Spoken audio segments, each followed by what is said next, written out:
Hello, everybody. My name is Andrew Maniaci. I'm the CFS Financial Advisor here at TBA Credit Union, available through CUSO Financial Services.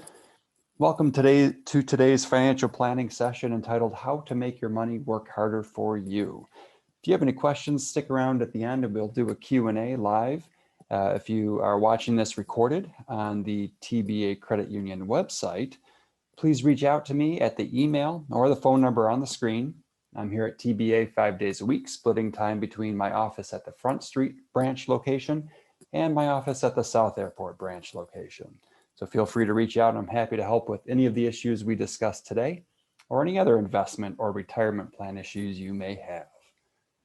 With that, we'll get started.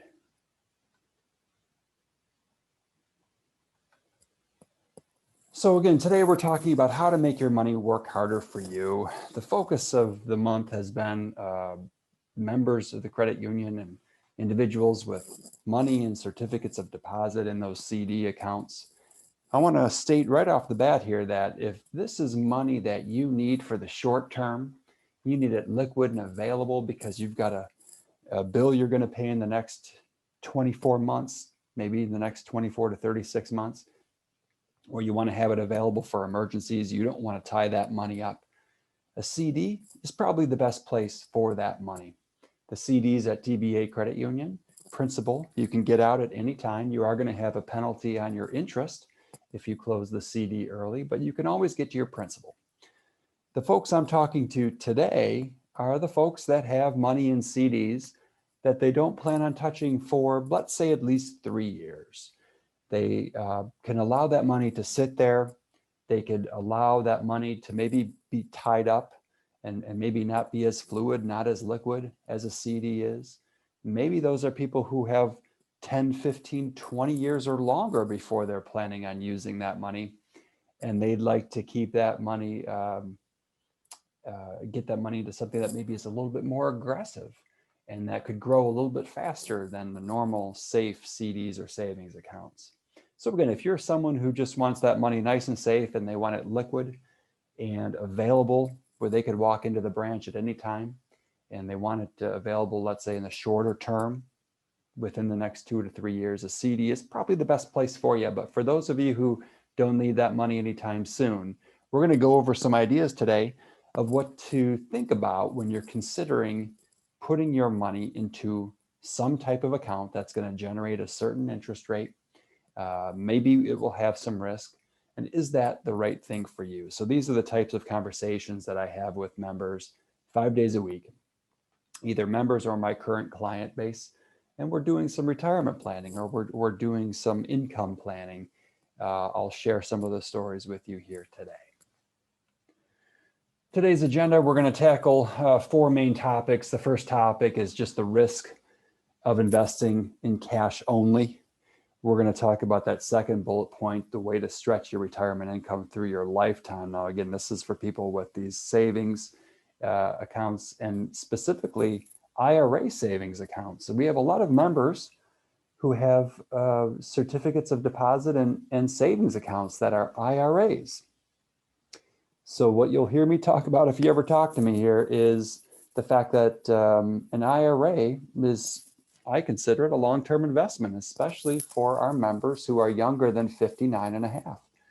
With IRAs, you can't touch that money without a penalty until you're 59 and a half years or older. Well, heck, if you're only 50 years old or in your 40s and you've got 10, 15, 20 years before you're going to use that IRA money, maybe we could be doing something different than letting it just sit in a savings account growing slowly.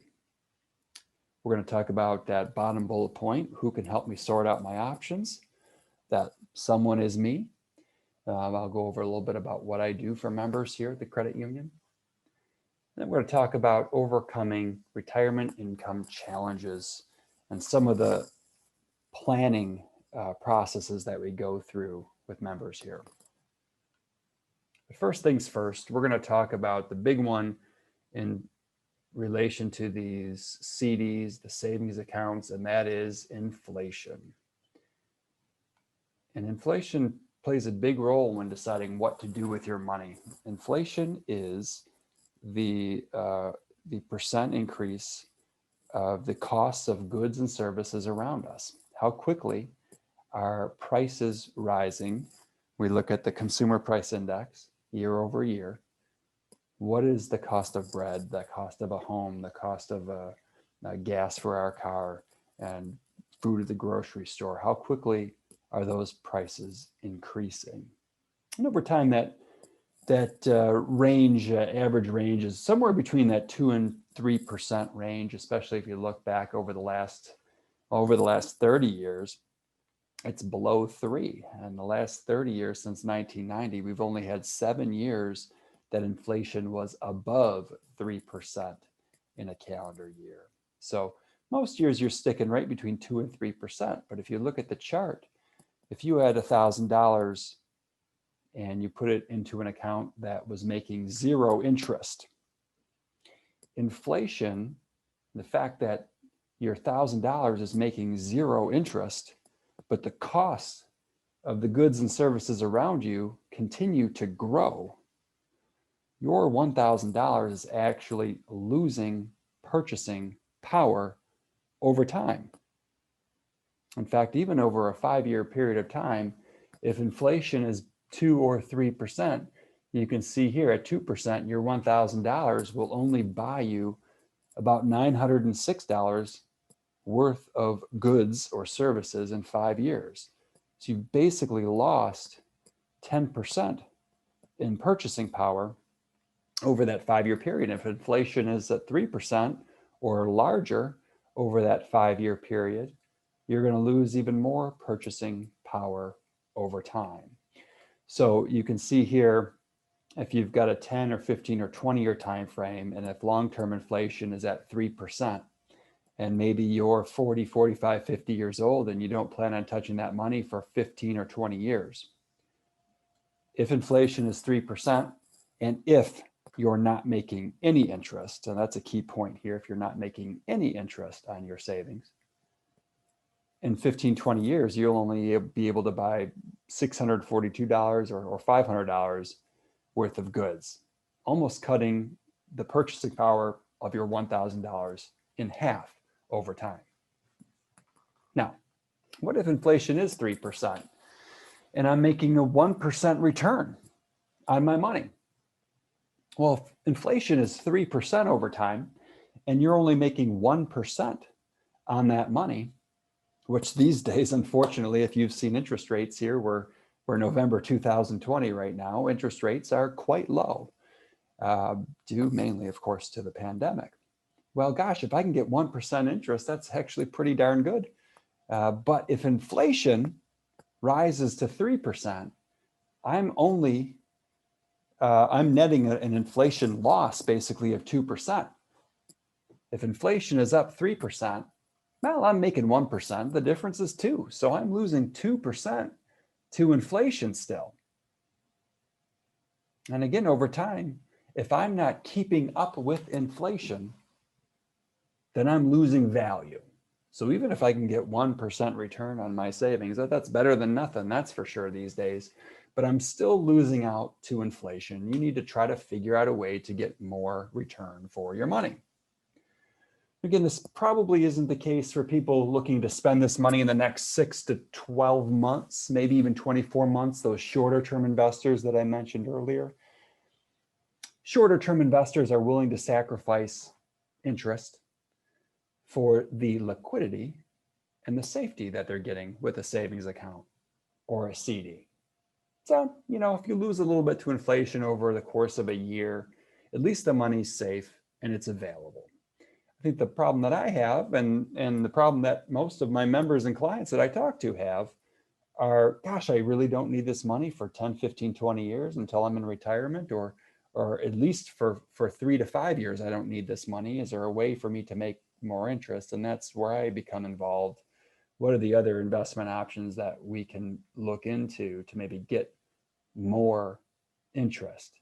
And going back to the inflationary rate, if inflation is 3%, as we see here, I'm circling on the screen, if inflation is 3%, if I'm not making 3% on that money, then I'm losing value. Now, right now, inflation is only about 1.5%. So inflation is not very high currently. That could increase over time. We don't know. The thought is that it will, but right now it's only 1.5%. But still, if you look at CD rates and just savings account rates that are out there in the marketplace, they're not even 1.5%. So how can I at least make 1.5%, 2% or more to outpace inflation?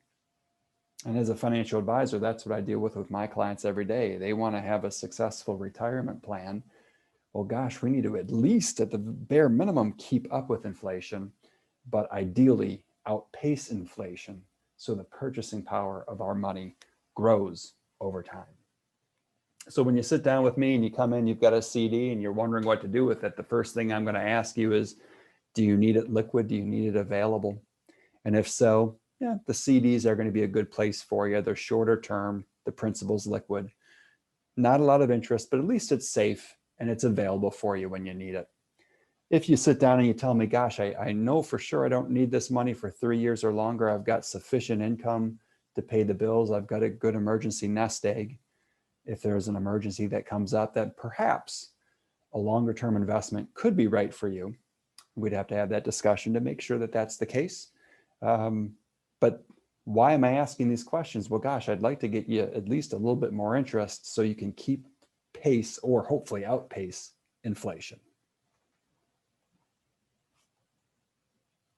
Turn this off. There we go. And so the other thing we want to talk about when we're talking about, gosh, I've got this big pile of money.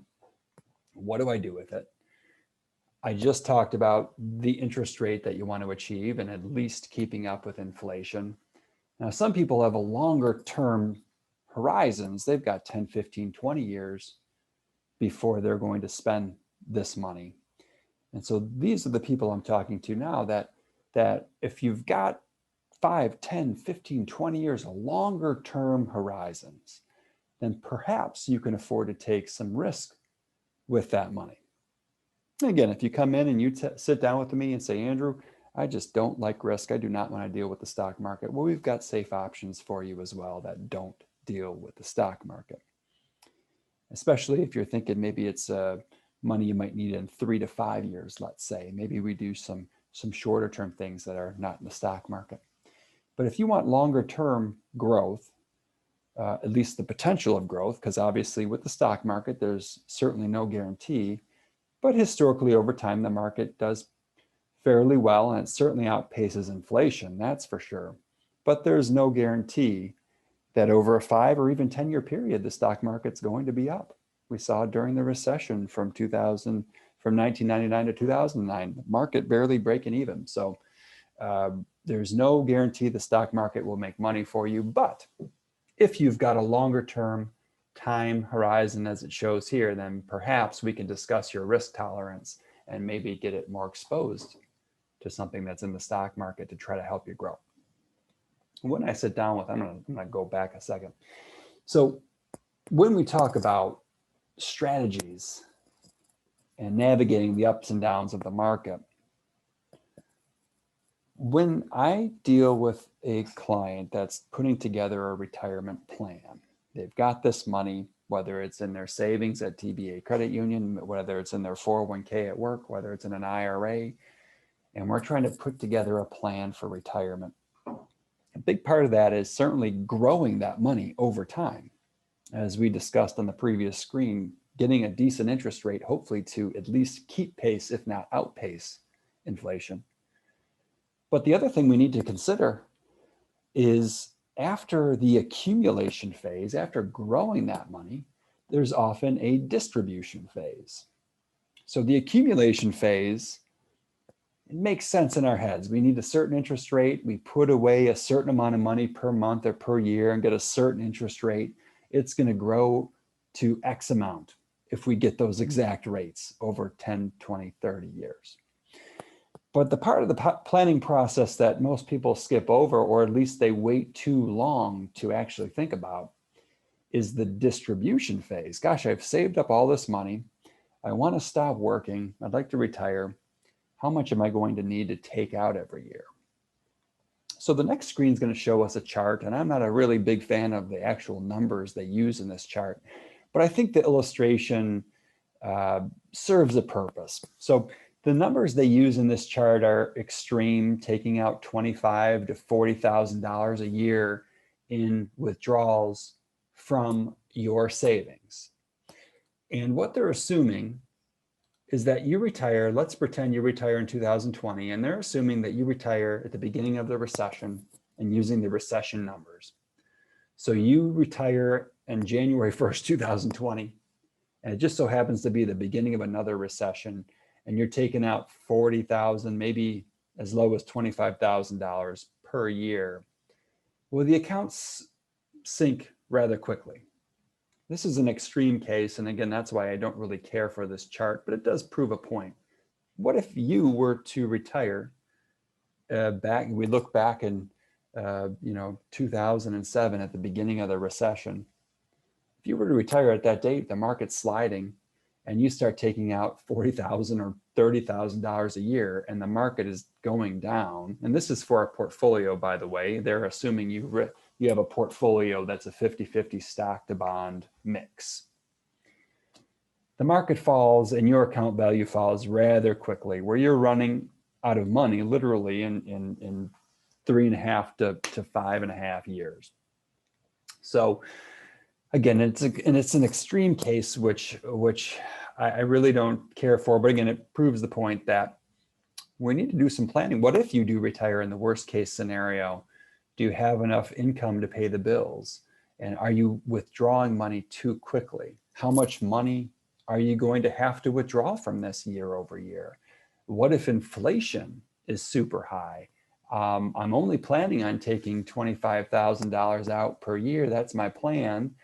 But when I get to retirement, 5, 10, 20, 30 years from now with inflation, I really have to take out $40,000 a year. I was not planning on that. So what I would do is sit down with a member and do that retirement plan, put a plan in place to say, look, let's try to figure out what your income is going to be in retirement. What are your expenses going to be? And how are we going to pay for those? And I'm going to talk about that a little bit further on in the presentation here. But again, this is an extreme case, but something to think about. Typically, your assets should last a couple of decades, not less than a decade. But the idea is, have you thought about it? Have you thought about, gosh, I'd like to retire at 65, 70. I've got 100,000 or this investor has 500,000, whatever the case might be. But I'm going to need $2,000 a month to help pay the bills. Do I have enough saved up to withstand that kind of withdrawal rate? And that's certainly something that I can assist with here. When we talk about retirement planning, we're talking about different things as well. When we talk about expenses, rising healthcare costs is certainly going to be a factor. Healthcare is obviously in the news this month with the election, and will probably continue to be in the news for a very long time. The rising healthcare costs are not going to go away. So we want to incorporate that in the conversation as well. When we talk about what are your expenses in retirement, okay, well, we can figure out what your utilities are going to be. We can make a good guess at how much your food's going to be, maybe some travel expenses. But thinking about things like healthcare costs in general, do you have a history of bad health in your family? Do you have a personal history of bad health that it's going to be more costly for you in retirement? Speaking of healthcare and speaking of health history, when we think about our money today, the whole point of this presentation is I've got this pile of money in a CD or in a savings account or in an IRA somewhere. I need to figure out what the best investment for that money will be. I talked earlier about time frame, but when I was talking earlier about the time frame, I was talking about it in terms of how long until you need to spend the money. How long is that money going to sit there where it is until you need it? Another part of time frame is how long are you going to live? At some point, let's say at 65, you want to retire and start spending that money. How long are you going to be around? And when we talk about withdrawal rates like we just did, we've got to plan on you making those withdrawals potentially from age 65 to age 95. What are the chances that you'll be around until age 95? Well, at age 65, here's the probability of you living to a certain age. So let's look at age 85. That's a pretty common planning age, between 85 and 90. You've got, let's say you've got a male and female, both turning 65 at the same time. There's a 53% chance the male will make it to 85 and a 65% chance the female will make it to 85. But I love this number over here. There's an 84% chance that at least one of the two of them will make it to 85 years old. So a very good chance that if I'm doing a retirement plan for a couple, and they're both basically the same age and they want to retire at 65, there's a good chance that at least one of them will be alive at 85. And it's still a really good chance that one of them will be alive at 90. And then a little bit of a slimmer chance at 95, but we'll typically use 85 or 90 in planning. Well, gosh, if I retire at 65 and there's a decent chance one of us will be alive at 90, that's 25 years. We want to make sure that you've got enough saved up so that when you do begin to withdraw that money, we can sustain that withdrawal rate for potentially 25 years. So that's part of the planning process as well. If you've got a big old pile of money and you're going to use it in retirement one day, plan on using it for 20, 25 years. Do we have enough saved up to sustain that withdrawal rate? Are you making enough interest on that money so that you can sustain that withdrawal rate? If it's just sitting in a savings account making 0.01%, that money is going to run out a lot quicker than if it was even a CD making 0.5% or 1%. Will last longer than that savings account. And if we can get it into some other investment making 3, 5, 7%, certainly that might be more risk involved, but it would last longer as well. So always talking about time frame, how long until you need the money, but also how long are you going to spend the money? That gets into the retirement income challenges. I really just basically described it. We talk about retirement planning, and I think I may have said all these key words, but let's highlight these words just in case. When we're talking about a retirement plan, we're talking about figuring out what your expenses will be in retirement. We're talking about what is your income going to be, and will the income pay for your expenses? If yes, fantastic. If not, we've got to position our assets, which is our savings, whether it's CD, savings account money, what's our IRAs, our 401ks. We have to make sure that our assets are generating enough income to help pay for those expenses. And when we're talking about expenses, we've got to factor in inflation.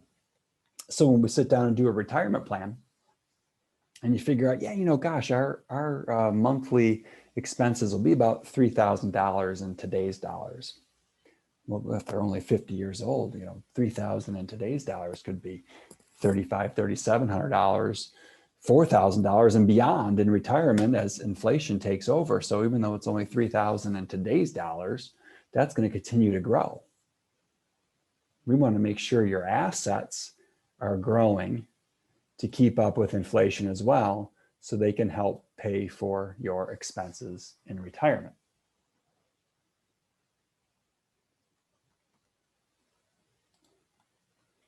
So we want to anticipate your retirement needs. We want to make sure that we're thinking about retirement throughout your lifetime, the income that you're going to need throughout your lifetime, instead of just saying, well, I've got this pile of money, I just want to make an extra 0.5% on it. Well, okay, that's fine.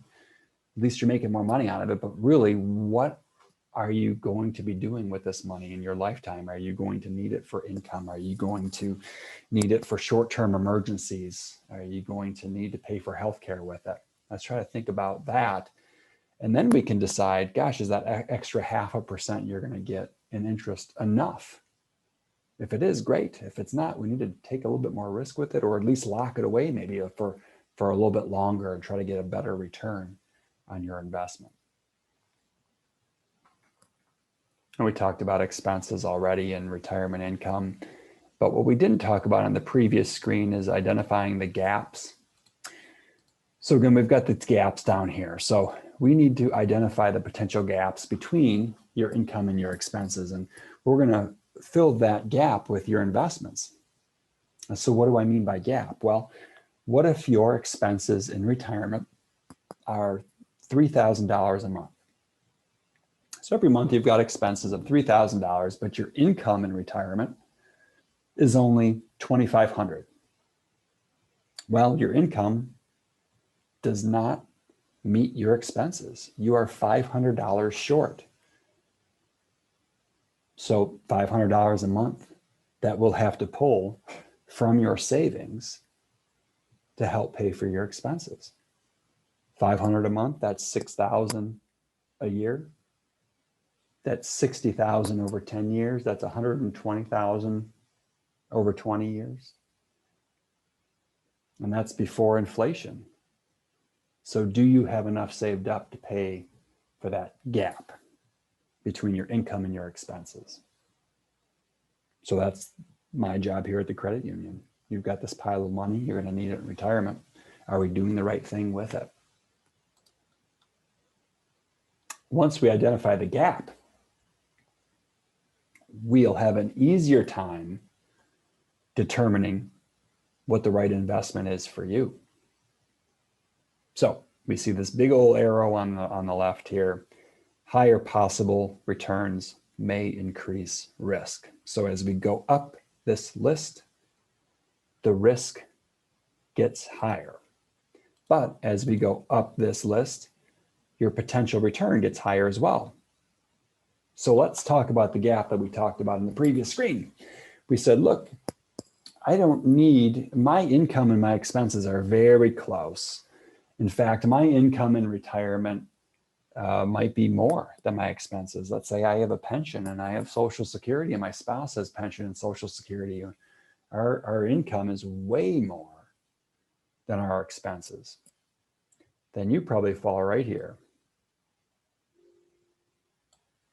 Asset protection, you do not need a large return.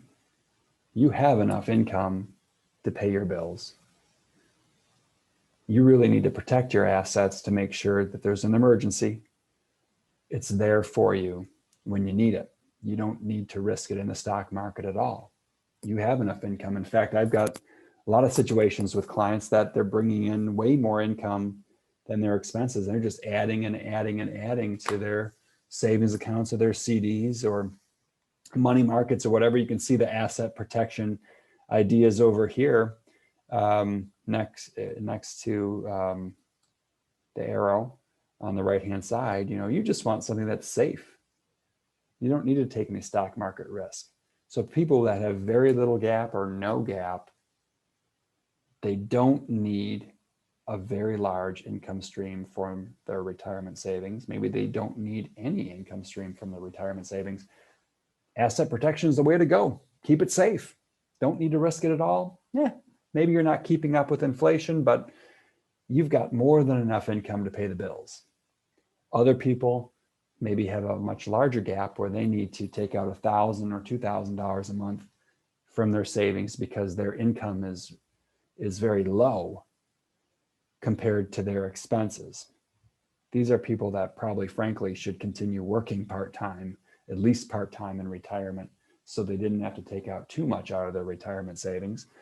But these are also people that probably should do something a little bit riskier on the scale. How much riskier? It depends on the situation. It depends on the individual. Some people, even though they have a large gap, they're not risk takers. So maybe we need to find out other options, spending less money, working part-time, things like that in retirement. But generally speaking, the larger income gap we have to fill, the more risk we have to take to try to generate growth on your investments so that we can sustain a larger distribution from your accounts. If it doesn't make sense, I can sit down with you one-on-one and we can go over individual scenarios, based on your situation. What are your expenses going to be? What's your income going to be? Try to determine that gap and then figure out, do you have enough saved to fill that gap? And would your savings at the current interest that it's receiving be able to sustain a withdrawal of a certain amount per month? We can do all that calculating here at the credit union. And that's perfect timing, working with a financial professional. So that's the kind of stuff that I do. We can put together a full financial retirement income plan, and it doesn't cost a thing. It's just a service to you as a member that this is what I'm here for, to put together these types of reports, to sit down with you to make sure you're on pace for retirement. Give you a little bit of homework before you come in. You do have to try to figure out what your expenses are going to be, which is oftentimes very tricky. But that's, again, what I'm here to assist with. We can give you some averages and give you some ideas of what to expect for certain situations. But this is what I'm doing 5 days a week here at the credit union, helping members out, making sure their money is properly invested based on their situation and make sure they're making enough interest on that money to sustain their retirement needs. And we do face-to-face planning sessions. Now, these days, face-to-face planning sessions means something a little bit different than it did even, 8 months ago. We do obviously still face-to-face in the branch. At least right now, it's November 2020. You'll have to come in with your face mask on. We do Zoom meetings, Zoom video meetings as well. I've been doing a lot of Zoom this year. So if you'd rather do a face-to-face virtually, I would be happy to do so as well.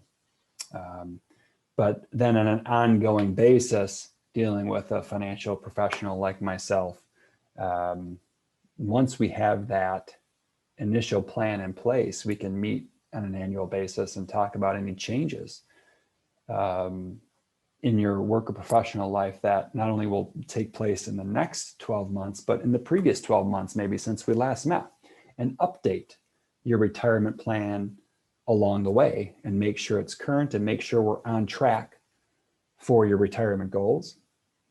And then, of course, we'd assess your current financial position. That'd be part of the planning. Are you invested properly based on your retirement goals? But most importantly, it helps us implement these strategies. We can't implement a strategy without knowing what your goals are, what your needs are. How much money are you going to need in retirement will help us determine how much you should be saving every month in your 401k at work. And what kind of interest rate should you be getting on your 401k or your CDs or your savings accounts at the credit union? Without knowing the long-term plan and what your goals are, it makes it really difficult to figure out if you're doing the right thing today. But if we put that plan in place, we can meet on an annual basis or semi-annually, however often you'd like, and just make sure you continue to be on pace for your retirement needs. And that's about all I've got for you. If you're watching this live during our session, we're going to cut over to a live Q&A. If you're watching this recorded again on the website, thank you for your time. Thanks for choosing TBA Credit Union. Again, my name is Andrew Maniaci here at TBA, and I'm the CFS Financial Advisor. If you have any questions for me, give me a call. Rewind this to the beginning. You'll see my phone number and my email. I'd be happy to assist in any way that I can. Thank you very much. Have a great day. Bye-bye.